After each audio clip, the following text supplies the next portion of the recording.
And now to the search for Kyron Horman. The missing boy's biological mother appears on national television today with this message for Kyron's stepmom, Terri Horman. I will be here each and every day to remind you of what you've done, remind you of Kyron, and make sure that you are brought to justice. Desiree Young traveled to Terri Horman's hometown of Roseburg this weekend. She was there to ask people to basically get in Terri's face. She says if they see Terri around, say at the grocery store or on the street, to ask her, where is Kyron? Desiree feels Terri knows something about her son's disappearance. She says she even knocked on Terri's front door, but no one answered. Terri Horman has been a focus of the investigation, but she's not been named a suspect or even a person of interest in the case.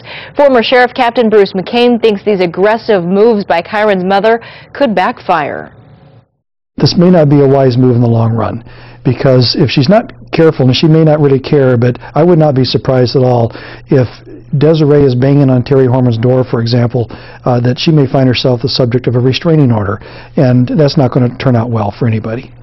Desiree's decisions this weekend have people sharing their thoughts on the K2 website and on my Facebook and Twitter accounts.